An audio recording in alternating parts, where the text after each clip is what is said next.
जी अस्सलाम वालेकुम दोस्तों, कैसे हैं आप दो।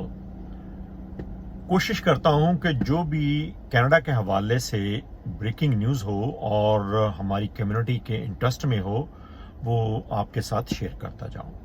अभी मैं आपके साथ एक ब्रेकिंग न्यूज़ शेयर करूंगा जो कि इमिग्रेशन के हवाले से है।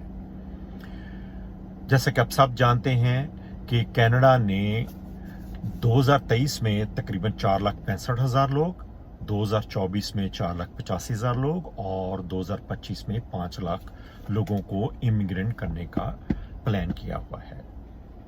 और इमिग्रेशन हमेशा ही कनाडा के लिए एक इकोनॉमिक और सोशल टूल होता है। लेकिन इस वक्त कनाडा को जो इस वक्त बहुत बड़े चैलेंजेस का सामना करना पड़ रहा है वो हाउसिंग सेक्टर है।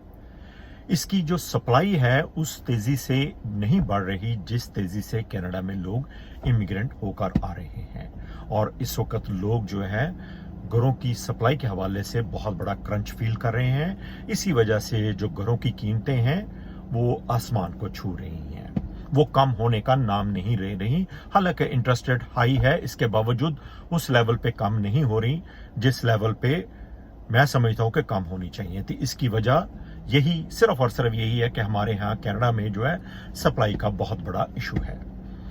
अब ब्रेकिंग न्यूज ये है कि वो तमाम दोस्त जो कनाडा की इमिग्रेशन अप्लाई करने का सोच रहे हैं वो उनको चाहिए कि जल्द से जल्द जो है कनाडा की इमिग्रेशन अप्लाई कर दें, कि हो सकता है आने वाले दिनों में जो है कनाडा अपनी इमिग्रेशन पॉलिसी में जो है वो तब्दीली ले आए। चूंकि आज कनाडा के हाउसिंग मिनिस्टर शॉन फ्रेजर जो कि फेडरल इमिग्रेशन मिनिस्टर भी रह चुके हैं, उन्होंने एक इंटरव्यू में ये कहा है, वो कोट अनकोट है, federal government is not ruling out any changes to its ambitious immigration targets. यानी कि उनका कहने का मतलब ये है कि आने वाले दिनों में हो सकता है कि कनाडा के जो इमिग्रेशन प्लान है, एम्बिशियस इमिग्रेशन प्लान है, उसको में तब्दीली खारिज अमकान करार नहीं दिया जा सकता।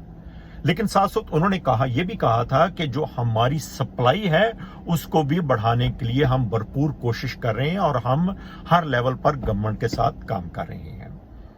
तो इसलिए मैं कहूंगा कि तमाम दोस्त अहबाब जिनके बैक होम में अजीजो कारब कनाडा की इमिग्रेशन के लिए अप्लाई करना चाह रहे हैं तो उनको फौरी तौर पे वो अप्लाई कर देनी चाहिए, इससे पहले कि कनाडा जो है अपने जो ओरिजिनल प्लान था उनका उसमें कोई तब्दीली ले आए।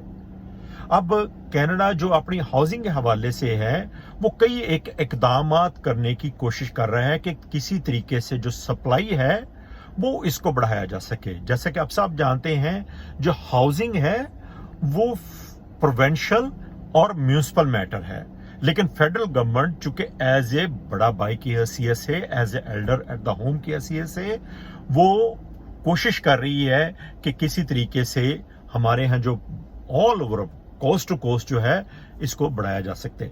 अब मेरे ख्याल में आने वाले दिनों में ये भी एक शुनीद है कि आने वाले दिनों में हो सकता है कि फेडरल गवर्नमेंट जो फेडरल लैंड है वो डेवलपर जो रेंटल प्रॉपर्टीज के लिए या लो हाउसिंग के लिए घर बनाएंगे उन पर हो सकता है उन डेवलपर पर जो फेडरल एचएसटी में फेडरल पोर्शन होता है उसमें ब्रेक दे दे।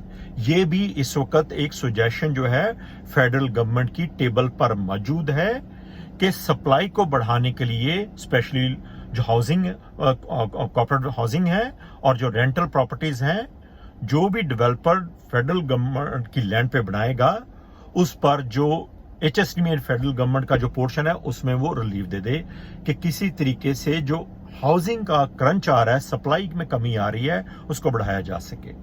चूंकि इस वक्त जो मुख्तलिफ रिपोर्ट्स आ रही हैं, एक रिपोर्ट के मुताबिक जिस तरीके से कनाडा की इमिग्रेशन में हर साल इजाफा हो रहा है, अगर उसकी पेस वही रहे और सप्लाई जिस स्लोनेस से इंक्रीज हो रहा है, यानी सप्लाई में उस तेजी से इजाफा नहीं हो रहा, अगर यही पेस इमिग्रेशन की और सप्लाई की यही रही तो हो सकता है अगले 2 सालों में जो गैप है वो हाउसिंग का वो 5 लाख को भी एक्सीड कर जाए। CMAC के मुताबिक 2030 तक कनाडा को तकरीबन 3.5 मिलियन घर चाहिए हाउसिंग के जो चैलेंजेस है उसको मीट करने के लिए। तो इसलिए इस हाउसिंग के जो चैलेंज को मीट करने के लिए, जैसे कि आज मिनिस्टर ने भी कहा है कि आने वाले दिनों में हो सकता है कि कनाडा जो है वो अपनी इमिग्रेशन पॉलिसी में तब्दीली कर सकता है। तो इसलिए मैं तमाम दोस्तों से जो इस वक्त ये मेरा छोटा सा जो व्लॉग है वो देख रहे हैं, उनके बैक होम में कोई भी अजीज़ो कारब दोस्त अहबाब कनाडा की इमिग्रेशन अप्लाई करना चाह रहे हैं, तो मैं समझता हूं कि उनको अप्लाई कर देना चाहिए इससे पहले कि कनाडा जो है आने वाले दिनों में अपनी इमिग्रेशन पॉलिसी में तब्दीली कर दे। उम्मीद है ये जो छोटा सा व्लॉग है आपको पसंद आया होगा। इस हवाले से कोई फीडबैक है तो ज़रूर दीजिएगा। अपने दोस्तों का ख्याल रखिए। अल्लाह हाफिज़।